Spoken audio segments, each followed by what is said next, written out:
తీవ్రవాదుల కాల్పుల్లో చనిపోయిన 26 మందిలో మేడిశెట్టి మధుసూదన్ గారు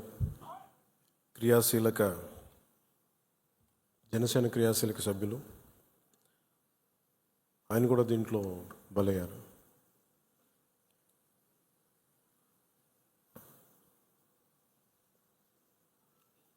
కశ్మీర్లో సరిహద్దుల్లో తూటాలు పేలితే, ఉగ్రవాదుల తూటాలు పేలితే దాని ప్రకంపనలు భారతదేశం అంతా ఎలా పాకిందో మనందరం చూస్తున్నాం. అది మన పార్టీ, మన జన సైనికుని కూడా చంపేస్తున్నది ఆ ఉగ్రవాదం. ముఖ్యంగా కశ్మీర్ అండ్ మెయిన్ మనం ఆయన కుటుంబాన్ని పరామర్శకెళ్ళినప్పుడు వారి సతీమణి మాట్లాడింది, వాడి పిల్లలు ఎంత ఘాతుకంగా చంపారంటే, ఎంత క్రూరంగా చంపారంటే, ఐడి కార్డ్స్ తీసుకొని నువ్వు హిందువా కాదా ఐడి కార్డ్స్ అడిగి, లేదంటే ముఖ్యంగా మన మసూదన్ గారి సంఘటన అయితే ఆయన సతీమణి గారి మాటల్లో సరిగ్గా 3 రోజుల ముందు వెళ్ళారంట బెంగళూరు నుంచి 3 కుటుంబాలతోటి వెళ్తే. నేను అన్ని రోజులు మామూలుగా మోడర్న్ డ్రెస్సులు వేసుకున్నాను, కానీ ఎందుకు ఆ రోజు మధుసూదన్ అంటే ఆయన అడిగారంట, డ్రెస్ వేసుకుంటే మోడర్న్ డ్రెస్ వేసుకుని బొట్టు పెట్టుకోకూడదా అని. అంటే ఆ సంఘటనకి ముందు సరిగ్గా ఒక అరగంట ముందు బొట్టు పెట్టుకున్నారంట. ఆవిడ చెప్తుంది ఏంటంటే, బొట్టు పెట్టుకున్న తర్వాత నేను కాదని కూడా అబద్ధం కూడా చెప్పలేం కదా, తప్పించుకోవడాకన్నా అలా దొరికిపోయాం మేము. ముందు అరుపులు వినిపించినాయి, తుపాకీ శబ్దాలు వినిపించినాయి, కింద పడుకున్నాం, నా చేయి కూడా పట్టుకున్నాడు, పిల్లలు కొంచెం దూరంగా ఉన్నారు. ఇదంతా కుటుంబం దాదాపు అలాగే ఆ గ్రౌండ్లో దాదాపు ఆ ఏరియాలో 400 నుంచి 500 మంది ఉండిపోయారు టూరిస్టులు. మసూదన్ గారు ఆయన సతీమణి చేయనే పట్టుకొని, ఏమవుతుంది మనకేమవుతు, నువ్వు చూడకంటే ఆ బూట్లు చప్పుళ్ళు చాలా తాయితీగా వచ్చి, అంటే ఎందుకు మాట్లాడుతున్నానంటే ఎంత కోల్డ్ బ్లడెడ్తో చంపారంటే మనం ఊహించుకోలేం. అంటే షికారుకు వచ్చినట్టుగా వచ్చి వేటాడి వెళ్ళిపోయారు మనుషుల్ని.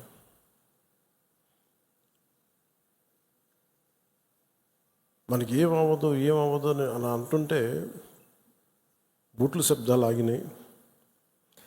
ఆవిడికి తెలిసిందల్లా తుపాకీ శబ్దాలు వినిపించినాయి. కళ్ళు తెరిచి చూస్తే మొత్తం ముఖం మీద మొత్తం రక్తం ఉండిపోయింది, భర్త తాలూకు రక్తం. ఎంత క్రూరంగా చంపారంటే, నేను వైజాగ్ కూడా వెళ్ళాను చంద్రమౌళి గారి ఇంటికి. ఎక్కడ తల ఉండాల్సిన చోట తల లేదు. 35 బుల్లెట్లు 40 బుల్లెట్లు దింపారు తలలో, ర్యాపిడ్ ఫైర్ తోటి, ఆటోమేటిక్ గన్స్ తోటి. అంత దారుణంగా క్రూరంగా చంపేశారు. యుద్ధం ఎప్పుడు ఇంకొక ఆయుధం పట్టుకున్నవాడితో చేస్తాం, కానీ నిరాయుధులైన ఎంత నమ్మకం లేకపోతే కశ్మీర్కి వెళ్తారు. 22-23లో దాదాపు 2 కోట్ల మంది వెళ్ళొచ్చారు. అది ప్రెసిడెంట్ పాలన ఉన్నంతకాలం వచ్చారు. మొన్న పాలన మారగానే అప్పటికి చాలాసార్లు ఎన్నికలు ఇంకా సంసిద్ధంగా లేదు కశ్మీర్ అని చెప్పినా కానీ కొన్ని పరిస్థితుల వల్ల కుదరలేదు, రాజ్యాంగ పరిస్థితుల్లో ఇంకా ఉండదు అని చెప్పేసి మళ్ళీ ఎప్పుడైతే రాష్ట్ర చేతికి వెళ్ళిపోయిన పగ్గాలు, మళ్ళీ తీవ్రవాదులు విజృంభించి చాలా కోల్డ్ బ్లడెడ్గా చంపేశారు అందరూ. మీరు ఊహించుకోండి, మనందరం ఒక సాయంత్రం అంటే మనకి కశ్మీర్కి మనకి ఏంటి సంబంధం అనుకుంటాం. గ్లోబల్ విలేజ్ని మాట్లాడుతున్నాం, ప్రపంచాన్ని. అమెరికాలో చిన్నపాటి ఇన్సిడెంట్ జరిగితే దాని ప్రకంపనలు ఆంధ్రాలో కూడా ఉంటాయి. It's become a global village. అలాంటిది దేశం సరిహద్దులు ఏమి జరిగినా, దేశం లోపల ఏమి జరిగినా దాని ప్రకంపనలు మనకు కూడా తగిలి తీరుతాయి. మేబీ ఒక సగటు మనిషిగా బతికే మనకి అంత అవసరం లేకపోవచ్చేమో, కానీ మామూలు మనిషికి అవసరం లేకపోవచ్చేమో, కానీ being a political party, regional పార్టీకి మనకు ఎందుకు అనే ఒక మైండ్ సెట్ ఉంటుంది. మన సంబంధం నేను చెప్తున్నప్పుడు బిగినింగ్లో జాతీయ సమస్యల గురించి నేను మాట్లాడుతున్నప్పుడు చాలా హాస్యాస్పదంగా ఉండేవాళ్ళు అందరూ నాతో. నీకు ఎందుకు ఇవన్నీ స్టేట్స్ విషయాలు చూసుకుంటే, state is a part of the country కదా, state is a part of the nation, how do we ignore? కానీ ఈ లిమిటెడ్, ఈ తక్కువ స్థాయి ఆలోచన విధానంతో మనం ఎప్పుడు బయట ఆలోచించాం, పరిధి దాటి ఆలోచించాం. సో ఇప్పుడు నేను ఆ దేశం కోసం ఎందుకు ఎంత తపన పడతానంటే, if borders are not secured, Kashmir భారతదేశం అదంచు దాడితే పాకిస్తాన్ వస్తుంది. ఆ హద్దులు బాగలేనప్పుడు దాని ప్రకంపనలు ఇక్కడ దాకా వస్తాయి. మియాన్మార్లో గొడవలు జరిగితే మనకు ఎందుకు అనుకోవడానికి లేదు. అక్కడి నుంచి రోహింగ్యాస్ వచ్చేసి ఇక్కడ మనకి ఆంధ్రాలో కూడా ఉంటారు చాలామంది. దాని ప్రకంపన దాని తాలూకు ఇంపాక్ట్ మనకి ఏముంటుంది అనుకుంటే, సడన్గా తక్కువ జీతాలకు పనిచేస్తారు వాళ్ళ అవసరార్థం. అప్పుడు ఇక్కడ ఉండే స్థానికులకి ఉద్యోగాలు రావు. సో బార్డర్ మేనేజ్మెంట్ అనేది చాలా కష్టమైంది. సో అందుకని మనందరం కూడా యాజ్ ఎ పొలిటికల్ పార్టీ, మీరందరూ కూడా క్రియాశీల కార్యకర్తలు ఉన్నారు, పెద్ద పెద్ద నాయకులు ఉన్నారు, వేదిక పైన ఎమ్మెల్యేస్ ఉన్నారు, మినిస్టర్స్ ఉన్నారు, గౌరవ మంత్రులు ఉన్నారు, ఎమ్మెల్సీస్ ఉన్నారు. Border management is very essential.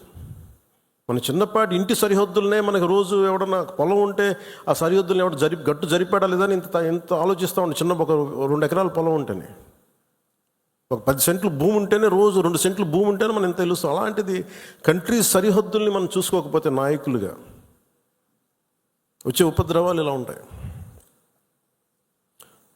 మన దేశం ఎప్పుడు కూడా చాలా మెత్తని దేశం. ఉగ్రవాదులకి ఎందుకు సమాధానం చెప్పలేం. మీరు నిజంగా ఆవిడ పడ్డ బాధ చూస్తే ఇంత కనికరం అవసరం లేదు ఉగ్రవాదుల మీద అనిపించింది. నిర్దాక్షిణ్యంగా తీసేయాలన్నా. ఆవిడ అన్న మాటలు, చంద్రమౌళి గారు మేము మన వైజాగ్లో కనుక, ఆయన retired employee, bank employee, retirement plan ఏం చేయాలో, పిల్లలు అమెరికా వెళ్ళిపోయి ఏం చేయాలో తెలియక ఆయన జస్ట్ ఒక 5 రోజుల కన్నా వెళ్తే ప్రాణాలు పోయినాయి. మీరు ఊహించుకోండి, మన సరదాగా చాట్ తిందామని చెప్పి హైదరాబాద్లో గోకుల్ చాట్కి వెళ్తే బాంబ్ బ్లాస్ట్ జరిగింది, ప్రాణాలు పోయినాయి. Simple chat.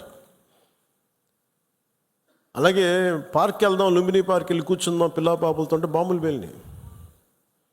అంటే ఉగ్రవాదం తాలూకు పంజా అన్నిటి మీద ఉంటుంది. దీంట్లో దాదాపు 26 మంది చనిపోయారు. ఈ గుర్రాలని తీసుకెళ్ళి ఒక్కతను మటుకు ఒకే ఆయన ముస్లిం, మిగతా 25 మంది 25 మెంబర్స్ హిందూస్. అది కూడా ఆయన ఎదిరించాడు. ఆ గుర్రాలను తీసుకెళ్లే వ్యక్తి ఉగ్రవాదులు ఎదిరిస్తే ఆయన చంపేశారనేది వార్త. అంటే కశ్మీరు మనందరం ఒక అందమైన లొకేషన్ చూస్తే మేము చాలాసార్లు, అంటే నాకు ఎందుకు కశ్మీర్ అనేది ప్రత్యేకంగా నాకు తగులుతూ ఉంటుందంటే, యాజ్ ఎ లీడర్ మీరందరూ కూడా, as a political party stake హోల్డర్స్గా మీరందరూ you have to read history. అంటే ఇవి భవిష్యత్తులో జరగకుండా ఉండాలి అంటే దాని తాలూకు కశ్మీర్లో తూటాలు పేలితే దాని ప్రకంపనలు ఇప్పుడు మన పార్టీ దాకా ఎలా వచ్చినాయో, ఇది దేశం అంతా ఇట్లాగే ఉంది పరిస్థితి. అంటే ఒక వాస్తవాన్ని వాస్తవంగా చెప్పడంలో తప్పే ఉంది అన్నాను. మన జర్నలిస్టులు కూడా మాట్లాడుతూ ఉంటే ఒక వర్గం మీద ఇంకో వర్గం అంటే మీరు ఎందుకు ఇంత లోపాయికారిగా మాట్లాడతారన్న. సన్నాయి నొక్కులను ఎందుకు నొక్కుతారు మీరు? When you are targeted based on your religion, let us say it, చెప్దాం దాన్ని. అంత మాత్రాన ద్వేషమని కాదు, ఉగ్రవాదుల మీద కోపం అది. మన నాయకులు, ఇంతమంది ముస్లిం నాయకులు ఉన్నారు ఇక్కడ మనకి. ఈ రోజున మనం వివక్ష చూపించామా భారతదేశంలో? అన్ని వర్గాల మీద గొడవలు ఉంటాయి, చిన్న చితక గొడవలు లేకుండా ఎందుకు ఉంటాయి? ఒక ఇంట్లోనే గొడవలు ఉంటాయి. కానీ మన దేశం ఏర్పడిన విధానం మటుకు మరి అందరూ అవగాహన చేసుకోవాలి.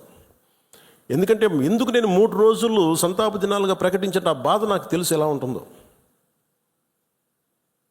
అప్పటికి మధుసూదన్ గారు చనిపోయిన సంగతి కూడా నాకు తెలియదు. ఎందుకంటే నేను 86 నుంచి 89 దాకా మన్నయ్య గారి సునీ గారి సినిమాల్లో చాలాసార్లు మేము అక్కడికి వెళ్ళేవాళ్ళం. 3 to 4, 86 to 89. ఇంకా కశ్మీర్ ఉగ్రవాదం ఇంకా పైకి రానాలి, ఇంకా వచ్చి తొలి దశల్లో 89లో స్టార్ట్ అయింది. ఇంకా 90స్కి దాదాపు ఎన్ని వేల మందిని చంపేశారు. కొన్ని లక్షల మంది కశ్మీరీ పండిట్స్ని వలసపోయేలా చేశారు. అంటే ఆ రోజు కనుక కశ్మీరీ పండిట్ల వలసను కనుక ఆపుండగలిగితే, అంటే ఎప్పుడు ఒక అలక్ష్యం, ఇది నా సమస్య కాదు వదిలేస్తే కశ్మీరీ పండిట్లు అక్కడే ఉంటారు, అక్కడే పుట్టారు, అక్కడే పెరిగారు. వేరే రాష్ట్రాల నుంచి కూడా రాలేదు, అందరూ అక్కడే పుట్టారు, అక్కడే పెరిగారు. లక్షలాది మంది కశ్మీరీ పండిట్స్ వలసలు వెళ్ళిపోయారు. నాకు పర్సనల్ ఎక్స్పీరియన్స్ ఏంటంటే 86, 89లో మేము షూటింగ్ల కోసం నేను కొంత ప్రొడక్షన్లో నేను పనిచేశాను.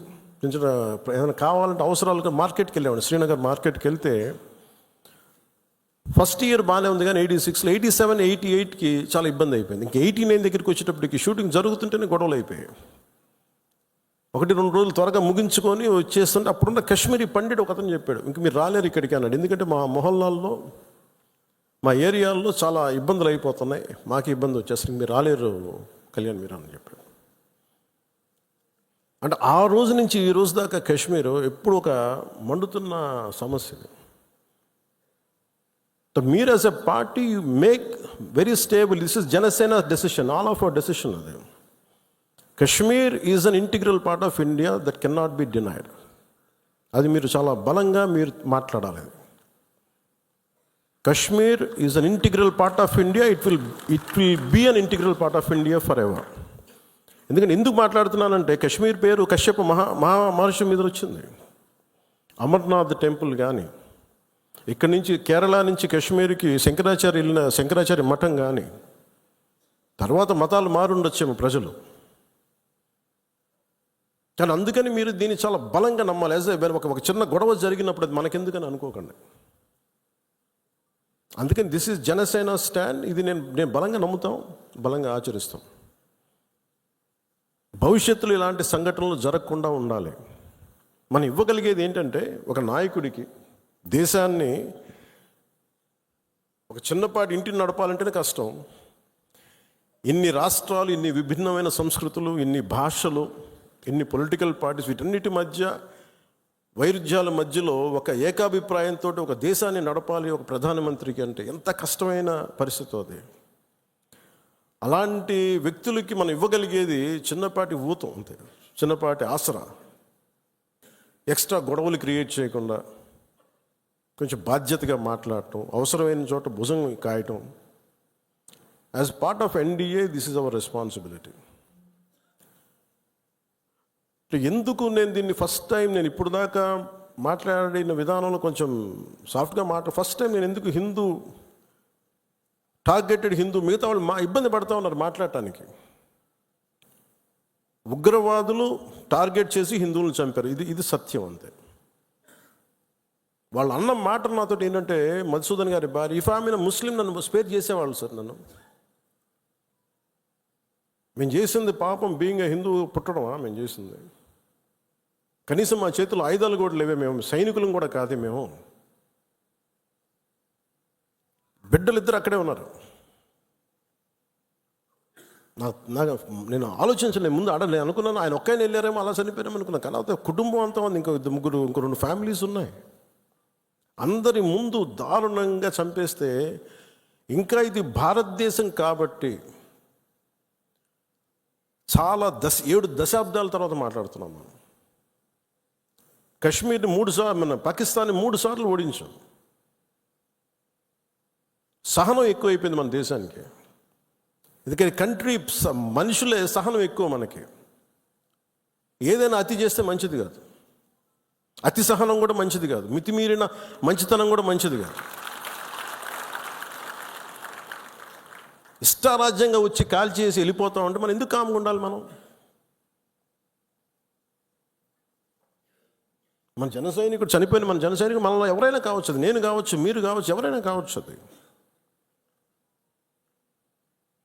ఎంతమంది ఇక్కడికి వచ్చేసి ఉంటున్నారో మనకు తెలియదు, ఏ ముసుగులో ఉంటున్నారో తెలియదు మనకి. సో మీరు వెళ్ళేటప్పుడు ఇది నిరంతర పహార, eternal vigilance is essential element for democracy. మన బాధ్యత పదవులు వచ్చేసినాయా లేదా, మనం గెలిచేసామా లేదంటే కూడా ఎంత బాధ్యతగా ఉండగలం, మనం ఎంత నిరంతరంగా మనం విజిలెన్స్తో ఉండగలం, పహారా కాయగలం సమాజం మీద. ఊళ్ళల్లో ఎవరైనా కొత్త వ్యక్తులు వచ్చారా, అనుమానాస్పదంగా తిరుగుతున్నారా, ఇవన్నీ it's also part of our responsibility. So నాకు ఇది 3 సార్లు యుద్ధం ఓడిపోయిన తర్వాత మన మంచితనం ఇంకా అర్థం చేసుకుంటే ఇలాగ వచ్చి ఇళ్లలోకి వచ్చి చంపుతారు. షికార్కి వెళ్తే, సరదాకి వెళ్తే చంపేస్తారు. దీనికి మటుకు చాలా బలమైన స్టాండ్ తీసుకోవాలి. అందుకే నాయకులందరికీ కూడా, జన సైనికులందరికీ కూడా, వీరమలందరికీ కూడా ఇది ధైర్యంతో కూడుకున్న పని. ఉగ్రవాదులను ఎదుర్కోవడం అంటే ధైర్యంతో కూడుకున్న పని. Though we're a regional party, we didn't expand as on now. We confined only to state, AP, కొంత తెలంగాణ. కానీ మన ఆలోచన విధానం జాతీయవాదం. ఇది మీరు బలంగా ఉండగలిగితేనే రేపొద్దున యుద్ధ పరిస్థితులు రావచ్చు, రాకపోవచ్చు, నాకు తెలియదు యాజ్ ఆన్ టుడే. బట్ కొన్ని 7 అంశాల మీద నిర్ణయాలు తీసుకున్నారు. ముందు వాటర్ ఆపారు. అంటే కొంతమంది మాట్లాడుతారు, కొంతమంది లీడర్స్, ఎంత లౌకికవాదం, ఎంత సెక్యులరిజం అంటే అందరికీ, ఎంత సెక్యులరిజం అయిపోయిందంటే అందరికీ. నేను అనేది మన కంట్రీ స్లోగనే సత్యమేవ జయతే. Unlike America, in God we trust అంట. 3 కోట్ల దేవతలు ఉన్న దేశాలలో మన సత్యాన్ని నమ్ముతాం, కానీ మన అమెరికాలాగా ఇన్ గాడ్ వి ట్రస్ట్ ఒక దేవుడిని పెట్టలేదు మన దేశంలో. We're beyond religion, we're beyond God. Truth is eternal. సత్యం అంటే ఏంటి? ఒక తప్పుని తప్పుగా చెప్పడం, ఒప్పుని ఒప్పుగా చెప్పడం. If I make a mistake, I admitted it's a mistake. Constant కరెక్షన్లో ఉండాలి. ఎటర్నల్ ట్రూత్ అది. అలా కాకుండా ఇంత 26 మంది చనిపోతే మత ప్రాతిపాదికన చంపినా కానీ మన సెక్యులర్ వాదులు, సో కాల్డ్ సూడో సెక్యులరిస్ట్, వాళ్ళు ఏం మాట్లాడుతున్నారు? మతం అడిగి చంపలేదంటారు. చనిపోయిన మధుసూదన్ గారి భార్య, అందరూ వాళ్ళ అబద్ధాలు చెప్తారు. వాళ్ళు పాకిస్తాన్ని ప్రేమిస్తా అంటారు. వీళ్ళందరూ ఇక్కడ భారతదేశంలో కూర్చొని మీరు పాకిస్తాన్ని ప్రేమిస్తుంటారు. మొన్న కొంతమంది నాయకులు డిబేట్లో మాట్లాడుతుంటే చూస్తున్నాను.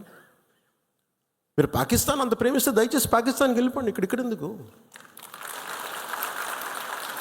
పాకిస్తాన్ మీద మీకు అంత ప్రేమే ఉంటే ఇది మాట్లాడుతున్న పని ఏదైనా వీళ్ళందరూ కూర్చొని కాంగ్రెస్ నాయకులు వీళ్ళందరూ, కొంతమంది ఎమ్మెల్సీలు కూడా ఉన్నట్టుగా అనిపించింది నాకు చూస్తుంటే. ముఖ్యంగా సౌత్ నుంచి ఉన్నారు కొంతమంది సీనియర్ కాంగ్రెస్ నాయకులేమో కాంగ్రెస్లోనే విభేదం ఉంది. మేము వెళ్ళిపోతే మీరు పాకిస్తాన్ని, మీరు భారతదేశంలో దాడి జరిగినప్పుడు భారతదేశానికి నిలబడాలి తప్ప పాకిస్తాన్కి నిలబడతాం మీరు సెక్యులరిజం అంటే అది ఏ ససేమిరా, ఎవరు ఒప్పుకోరు. ఇక్కడ ఆ బలం మనం చూపించాలి. మనం ప్రాణాలు పోతే తిరిగి వస్తాయా? ఆయన ప్రాణాలు పోయినాయి, ఆయన బిడ్డల పరిస్థితి ఏంటి? ఆయన భార్య పరిస్థితి ఏంటి? మెరిట్ మీద ఉద్యోగం సంపాదించుకున్న అబ్బాయి,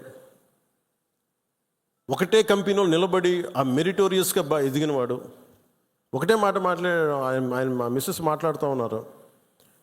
మాకు ఏం ఆశలు లేవు సార్, మేము సింపుల్ ఒక చిన్న మిడిల్ క్లాస్ ఫ్యామిలీ. మేము టీవీల్లో కనిపిస్తామని మా కళ్ళలో కూడా ఉండదు, కానీ మా దురదృష్టం ఇలా కనిపించాం మేము టీవీలోనే. నా భర్త చనిపోయినప్పుడు ఇలా మేము టీవీలో కనిపించి మా బతుకులు బయటకు వచ్చినాయి. నా భర్త చనిపోయాడు, అది చెప్పుకోవాల్సిన దుస్థితి మాకు వచ్చిందని. వెళ్ళినప్పుడు బిగినింగ్లో ఆవిడ నన్ను ఎంత ఒకలాగా ఒక నిష్ఠూరంగా మాట్లాడారంటే బాధపడుతున్నారు. మిమ్మల్ని అనకూడదని మళ్ళీ అన్నారు. మీరందరూ ఇస్తేనే కదా నమ్మకం. ఇది మోదీ గారి ప్రభుత్వం, ఎన్డీఏ ప్రభుత్వాన్ని కదా మేము భరోసాతో కదా మేము వెళ్ళింది, కాక మేము కాశ్మీరు ఇన్ని కోట్ల మంది వెళ్ళారని మీరు అందరూ చెప్తేనే కదా మేము వెళ్ళాం కాశ్మీరు. మమ్మల్ని ఇలా పెట్టేశారు ఏంటనేది ఆవిడ మాట్లాడుతుంటే నాలో మొత్తం భారతదేశ ప్రభుత్వాన్ని చూశారు ఆవిడ. నన్ను ఆ తిట్లు నేను తీసుకున్నాను. ఆవిడ సారీ చెప్తున్నారు కానీ నాకు అర్థం లేదమ్మా, మీరు ఎంత తిట్టాలో తిట్టను, ఏం పర్లేదన్నాను. మీ కోపం ఎవడో ఒకరి మీద చూపించాలి, మీరు కోపం మా మీద చూపించండి, పర్లేదన్నా. అని ఇంత దారుణంగా ఉంటుంది. నేను అనేది ఏంటంటే మనం నువ్వు ఏదైనా సరే మత ప్రాతిపాదికన చంపటం ఇది మటుకు అస్సలు ఏమాత్రం సహించలేను. అని ఎందుకు భారతదేశం చాలా బలమైనది, భారతదేశం మన సెక్యులరిజం చెప్పుకోకర్లా, సెక్యులర్ అనే పదం మనం యాడ్ చేయక్కర్లా. సెక్యులర్ పదం అని యాడ్ చేయకముందు 70s వీఆర్ సెక్యులర్. సెక్యులరిజం అంటే అపీస్మెంట్ కాదు, అది వైట్ వాష్లు చేయకండి తప్పులు చేస్తే. సర్ తన్సే జుదా అని చెప్పి అంటే అట్లాగే తుపాకులతో సర్ తన్సే జుదా చేశారు వాళ్ళు ఉగ్రవాదులు. తల లేదు, పట్టుకుందాం ఆకరణ ఇలా అంటే తల లేదు అక్కడ. మీరు ఊహించుకోగలరు, అది ఈ మాట్లాడే తల లేదు. ఇంత క్రూరంగా చంపేశారు. ఎంత సహనం చూపిస్తాం? తప్పు జరిగినప్పుడు తప్పని చెప్తాం. పాకిస్తాన్కి మనకి ఏంటి తేడా? జిన్నా విడిపోయినప్పుడు మేము పాకిస్తాన్లో అందరినీ సమానంగా ఆదరిస్తామని చెప్పారు. హిందువులు ఎల్లక్కర్లేదు, ఆదరిస్తామని చెప్పారు.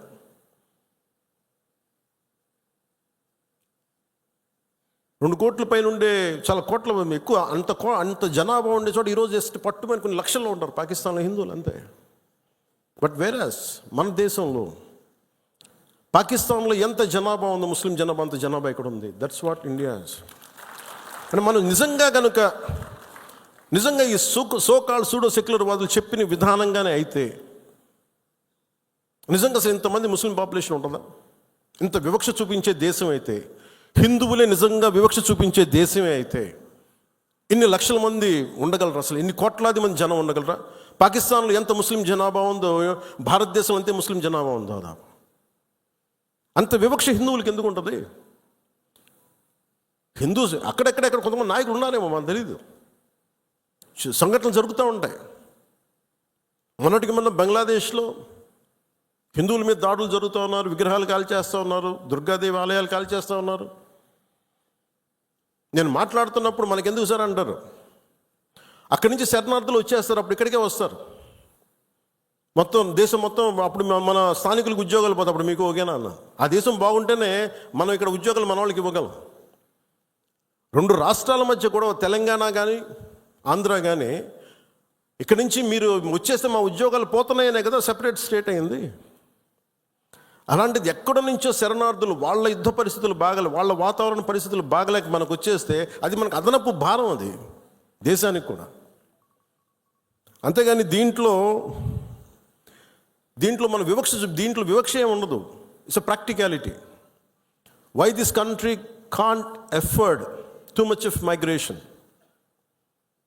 ఆల్రెడీ ఇన్ని కోట్ల మంది జనాభా, వీళ్ళకి ఉద్యోగ అవకాశాలు, వీళ్ళకి ఉపాధి అవకాశాలు, వీళ్ళకి విద్యా అవకాశాలు, వీళ్ళకి గృహ అవసరాలు ఇవ్వడమే కష్టం, తపన పడాలి. అలాంటిది ఇంకా అదనంగా ఎక్కడి నుంచో వచ్చేసి వేరే దేశాల నుంచి ఎక్కడ తీసుకుంటాం? అది ప్రపంచం అంతా ఇదే సమస్య ఉంది. సో అలాంటి సమయంలో ఇది మనందరి బాధ్యత. ఇది నేషన్ సంబంధించిన సమస్యలు, మన సమస్యలు కూడా. మనం ఎక్కడో కావల్లో కూర్చున్నాం, లేదంటే నెల్లూరులో కూర్చున్నాం, సూలూరుపేటలో కూర్చున్నాం, బిట్రగుంటలో కూర్చున్నాం, లేదంటే ఎక్కడ కూర్చొని మారుమూల గోదావరి జిల్లాలో కూర్చొని కుదరదు. దీని ఇంపాక్ట్ మొత్తం మీద ఉంటుంది. ఇది మనందరి బాధ్యత. ఇది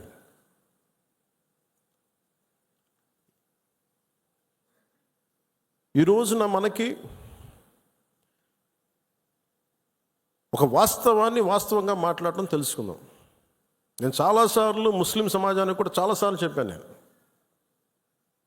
ఎందుకు ఇంత మాట్లాడాల్సి వస్తుంది, ముస్లిం, క్రిస్టియన్, హిందూని ఎందుకు మాట్లాడాల్సి వస్తుందంటే, హిందువులకు ఉన్నది ఒకటే దేశం,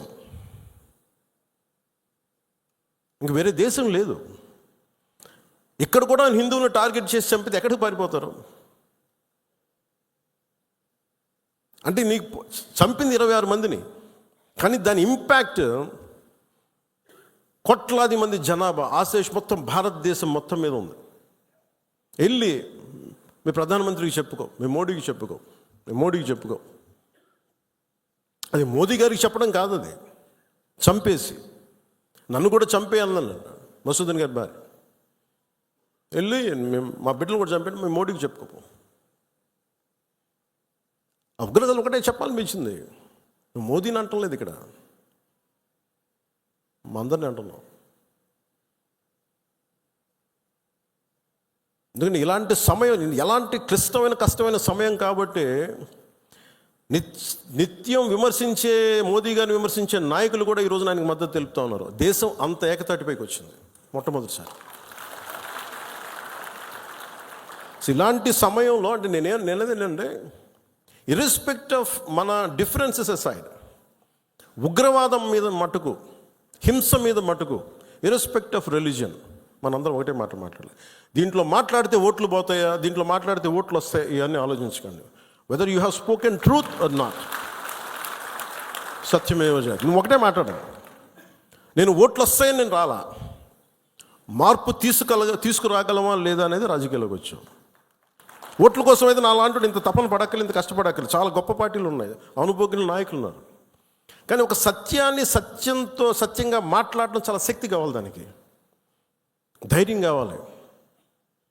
సహజంగా ఇలాంటి సంఘటనలు, ఉగ్రవాదులు జరగగానే అందరూ మనకెందుకు వాళ్ళు మన టార్గెట్ చేస్తారేమో అనుకుంటాను. మన సరిహద్దులకు వెళ్ళలేదు. నేను చెప్పాను, మన అందరూ ఇళ్లలో కూర్చొని జాగ్రత్తగా ఉండి ఎవ్వరికి ఒక మాట అనుకున్నా ఉంటే మన ప్రాణాలు రక్షణతో ఉంటాయి అనుకుంటున్నారా? మన చనిపోయిన మధుసూదన్ గారిని చూడండి, ఆయన ఎవరికి హాని చేశాడు?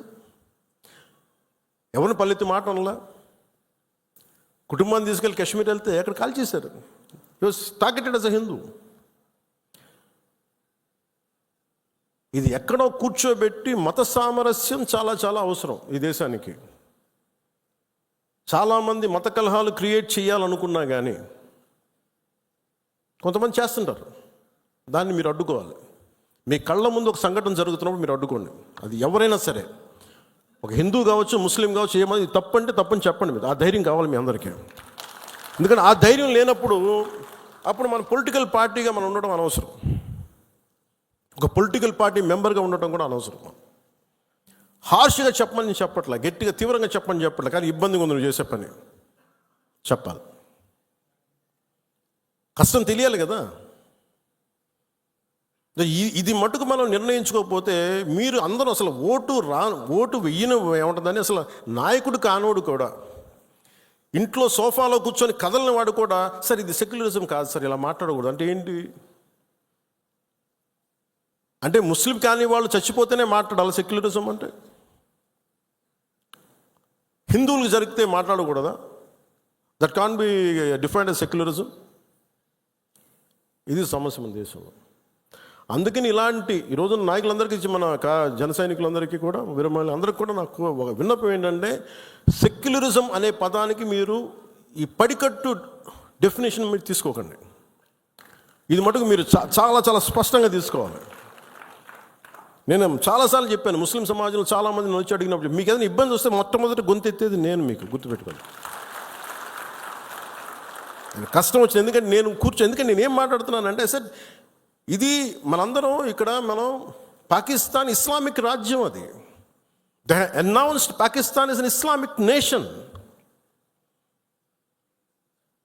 But India is not a, మనం చెప్పుకోవచ్చు కదా, this is a Hindu nation చెప్పచ్చు కదా. మనం ఎందుకు చెప్పం?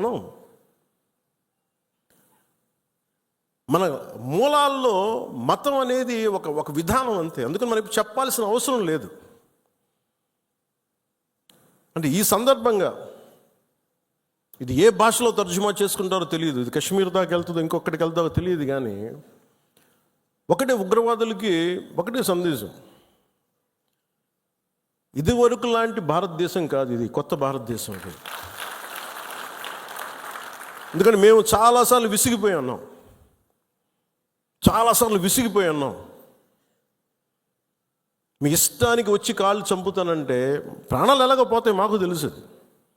As well as will fight and let our life go. దాన్ని సిద్ధపడే వచ్చాం రాజకీయాల్లో. ఉట్టిన ఎందుకు వస్తాం? పదవులుగా. పదవులు లేకపోతే మనకి ఏమొస్తుంది? ఇంకా బాగుంటుంది. పదవులు లేకపోతే స్ట్రెస్ ఉండదు. అందుకని పదవులు ఆశించేది ఏది ఎవరైనా సరే ఇది బాధ్యత. ఇది మనందరం బలంగా మాట్లాడాలి. అలాగే ఈ సందర్భంలో పోయిన ప్రాణాలని మనం ఎలాగ తిరిగి తీసుకురాలేం. పెద్ద ఎర్నింగ్ మెంబరు చనిపోయాడు కుటుంబంలో, మధుసూదన్ గారి కుటుంబంలో. సో మనందరి తరపున, మీ అందరి తరపున, పార్టీ తరపు నుంచి ఆయనకి ఒక 50 లక్షల రూపాయలు ఆయన కుటుంబానికి అందజేస్తున్నాం. అని నాకు ఎప్పుడు డబ్బులు అనౌన్స్ చేయడం ఇబ్బందిగా ఉంటుంది.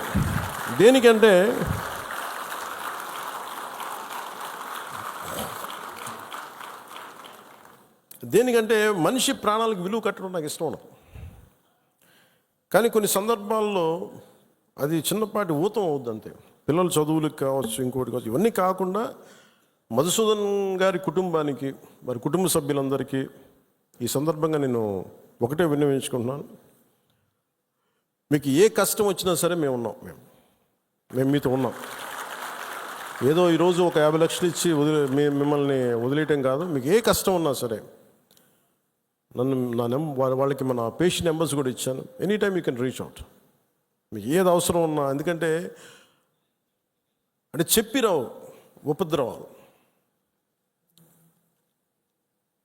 అని నాకు ఏమనిపించిందంటే, ఆ పిల్లోడిని మాట్లాడుతుంటే, మధుసూదన్ గారి కొడుకుని చూస్తుంటే ఒక్క సంఘటనకు పెద్దోడు అయిపోయాడు అబ్బాయి. 10 ఏళ్ళు ఏజ్ వచ్చేసింది. 10 ఏళ్ళు ఎంత ఉంటాయి అంతే, 10-11 ఉంటాయి అంతే. ఒక 20 ఏళ్ల కుర్రోడు ఎలా మాట్లాడుతాడో అలా మాట్లాడుతున్నాడు అబ్బాయి. ఒక చిన్నపాటి సంఘటన చాలు. నేను చాలాసార్లు అనుకుంటాను, పాలిటిక్స్లో రాకముందు రిస్క్ అది ఇది అనుకుంటే నేను అనుకునేవాడిని సింపుల్గా రోడ్డు మీద వెళ్తుంటే కూడా చచ్చిపోవచ్చు కదా. As well as you embrace an ideology. ఒక భావజాలాన్ని పట్టుకోండి. దానికోసం చనిపోతే మంచిది కదా, ఉత్తి పుణ్యాన్ని చచ్చిపోవడం కంటే కూడా. ఇక నాకు మొన్న నా కొడుకు ఒక ఫైర్ యాక్సిడెంట్లో చిక్కుంటే నాకు అనిపించింది. సింపుల్ సమ్మర్ క్యాంప్ అది.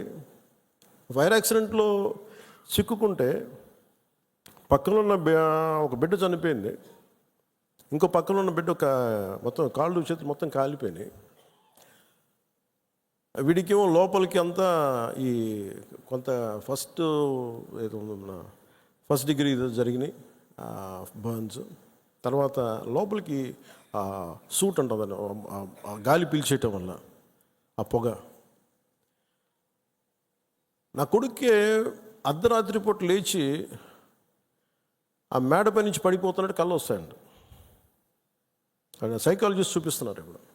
అలాంటిది మధుసూదన్ గారి పిల్లల్ని చనిపోయిన ఇన్ని కుటుంబాల తాలూకు మీరు వాళ్ళు ఆలోచించండి. వాళ్ళు పడుకుంటే నిద్ర పడద్దా? తుపాకులు వస్తాయి, తుపాకి చప్పుళ్ళు వినిపిస్తాయి, భర్త హాహాకారాలు వినిపిస్తాయి, తండ్రి ప్రాణాలు కోల్పోవడం వినిపిస్తాయి. ఎంత ఘాతుకం అది. ఒకటి చనిపోవడం, ప్రాణాలు కోల్పోవడం ఒకటైతే, మానసికంగా దాన్ని తేరుకొని బయటికి రావడం చాలా చాలా కష్టం. అందుకని ఇలాంటి పరిస్థితుల్లో చనిపోయిన 26 మంది మరోమారు నా సంతాపం తెలియజేసుకుంటూ మనస్ఫూర్తిగా వారందరూ వారి కుటుంబాలకి, వారి అందరి కుటుంబాలకి దాదాపు మీకు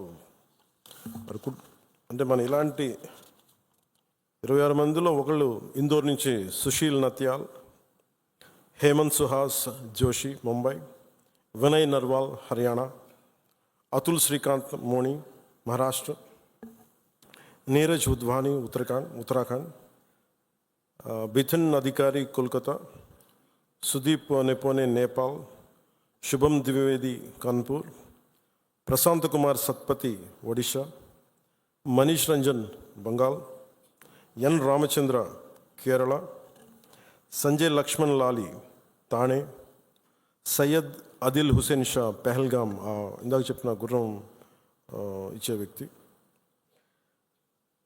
దినేష్ అగర్వాల్ చండీగఢ్, సమీర్ గుహా ఫ్రమ్ కోల్కతా, దిలీప్ దాసలి ముంబై, జేఎస్ చంద్రమౌళి విశాఖపట్నం, మధుసూదన్ రావు సోమిశెట్టి కావలి, సంతోష్ జగడ పూణే, మంజునాథరావు కర్ణాటక, కస్తూబా ఘన్వోటే పూణే, భరత్ భూషణ్ బెంగళూరు, సుమిత్ పరామర్ గుజరాత్, యతేష్ పరామర్ గుజరాత్, తాగే హేల్యాంగ్ అరుణాచల్ ప్రదేశ్, శైలేష్ భాయ్ హెచ్ హిమ్మత్ భాయ్ కలాటియా గుజరాత్. 26 మంది మృతులకి, ఉగ్రవాదుల తుపాకులకి, బుల్లెట్కి బలైన వ్యక్తులందరికీ కూడా మరోమారు మా జనసేన తరపు నుంచి, మన అందరి తరపు నుంచి హృదయపూర్వకంగా సంతాపాన్ని తెలియజేస్తూ, మనందరి సంతాపాన్ని తెలియజేస్తూ, మరోమారు మధుసూదన్ రావు గారి కుటుంబానికి నా ప్రగాఢ సానుభూతిని తెలియజేస్తూ, అలాగే చంద్రమౌళి గారి కుటుంబానికి నా ప్రగాఢ సానుభూతిని తెలియజేస్తూ, మీకు అండగా ఉంటామని తెలియజేసుకుంటూ, అలాగే జేఎస్పీ మెంబర్షిప్, మన క్రియాశీలక మెంబర్షిప్ తీసుకున్న దాంట్లో ఇంకా మన ఇచ్చే 50 కాకుండా ఇంకో 5 లక్షల రూపాయలు అదనంగా వస్తుంది, అది కూడా సిద్ధం చేసాం. ఇవన్నీ కాకుండా రాష్ట్ర ప్రభుత్వం నుంచి కూడా ఇంకొంచెం అదనంగా మనం ఏదైనా ఇవ్వగలమా లేదనేది గౌరవ ముఖ్యమంత్రి శ్రీ నారా చంద్రబాబు నాయుడు గారితో కూడా ఒకసారి చర్చించి నిర్ణయం తీసుకుంటామని తెలియజేసుకుంటూ, చాలా దూర ప్రాంతాల నుంచి చాలా తక్కువ సమయంలో ఇక్కడికి విచ్చేసిన మన గౌరవ ఎమ్మెల్యేస్ అందరికీ, గౌరవ మంత్రివర్యులందరికీ, కొత్తగా పదవి బాధ్యతలు తీసుకున్న చైర్మన్స్ కానీ, స్థానిక సంస్థల చైర్మన్లు కావచ్చు, మెంబర్స్ కావచ్చు, అందరికీ, జన సైనికులకి, వీర మహిళలకి ప్రత్యేకించి మీ అందరికీ పేరు పేరున ధన్యవాదాలు తెలుపుకుంటూ సెలవు తీసుకుంటాను. జై హింద్.